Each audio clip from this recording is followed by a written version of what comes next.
दोस्तों, ये मेरा 1 एकड़ का खेत है और यहाँ पे मैंने बो रखा है सरसों और गन्ना। मैं आपको बताऊँगा कि 3 साल के अनुभव से आप कैसे एक खेती को बिज़नेस में कन्वर्ट कर सकते हैं, बिज़नेस में बदल सकते हैं। मेरा 3 साल का अनुभव और 13 महीने की फसल में मैंने 5 फसलों की बुआई की, जिससे मेरा अच्छा खासा प्रॉफ़िट हुआ। और मैं आपको यही बताना चाहता हूँ कि आप खेती से भी बिज़नेस कर सकते हैं। और मैं अपने किसान भाइयों को भी बताना चाहता हूँ कि खेती से भी बिज़नेस हो सकता है। नमस्कार दोस्तों, मैं चंदन गुप्ता और मैं आपको बताऊँगा कि खेती से बिज़नेस कैसे कर सकते हैं। दोस्तों, मेरा 3 साल का अनुभव और मैंने 13 महीनों में 5 फसलें ली हैं, जिसमें गेहूँ, उड़द, धान, सरसों और गन्ना। और दोस्तों, इसी 5 फसलों के बारे में मैं एक-एक करके आपको विस्तार से बताता हूँ। आज मैं आपको बताऊंगा इन 13 महीनों की बिज़नेस जर्नी, जिसमें मैं बताऊंगा आपको कि इन 5 फसलों में कितनी लागत लगी और 5वीं फसल तक आते-आते बाज़ार से मुझे कितने रुपए का हुआ मुनाफ़ा। दोस्तों, आप खेती मेहनत ही नहीं बल्कि खेती को बैंक बैलेंस बनाना चाहते हैं तो यह वीडियो आपकी सोच बदल देगा। और मैं आपको ले चलता हूं अपनी खेती से किंग बनने की जर्नी पे। मैं आपको बताना चाहता हूं कि यहाँ हर फसल सिर्फ उगाई नहीं गई बल्कि समझदारी से चुनी गई है, और मैं आपको एक-एक करके विस्तार से बताता हूँ। दोस्तों, हमारी पहली डील है गेहूँ।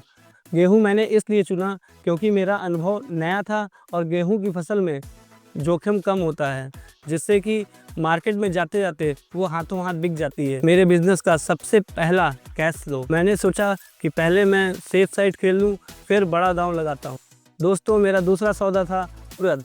यह है मेरे डबल फ़ायदे का प्लान। उड़द ने 2 काम किए। पहला, बाज़ार में अच्छी कीमत पर तुरंत बिक जाने वाली फसल है उड़द। दूसरा, उड़द की जड़ें ज़मीन में नाइट्रोजन खाद की मात्रा बढ़ा देती, मतलब अगली फसल में मेरा खाद का पूरा खर्च बच गया। और यह मेरी ज़मीन में उड़द की बुआई करने से ये मेरा सबसे स्मार्ट कदम था। दोस्तों, मेरा तीसरा सौदा है धान। धान में बचत ही कमाई है और धान में सबसे बड़ी लागत और खर्चा आता है पानी का।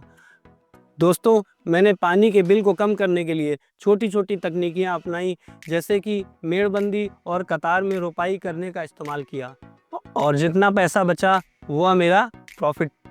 खेती में बचत को कभी कम मत आंकिए। धान की खेती मौसम के इस्तेमाल से की गई छोटी-छोटी तकनीक से भी अच्छे मुनाफे में बदल सकती है। और दोस्तों, चलते हैं हम अपने किंग बनने के सफ़र पर। यह है मेरे किसान भाइयों का किंग बनने का असली राज। गन्ना एक लॉन्ग टर्म इन्वेस्टमेंट है और मैंने ज़मीन खाली नहीं रखी। गन्ने के बीच में मैंने सरसों लगाने का काम किया, जिसे कहते हैं गन्ने की सह फसली।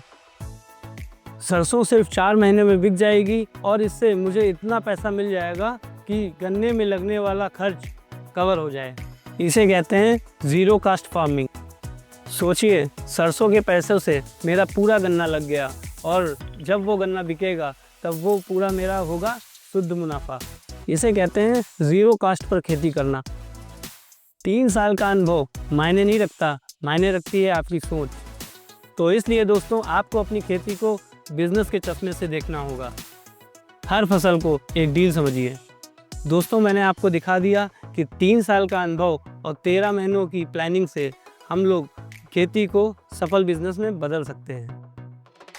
तो दोस्तों, अगर यह वीडियो आपको अच्छी लगी हो तो प्लीज़ लाइक, सब्सक्राइब और कमेंट जरूर करिए, ताकि मैं आपको और भी ऐसी इन्फॉर्मेटिव वीडियो बना के दे सकूँ।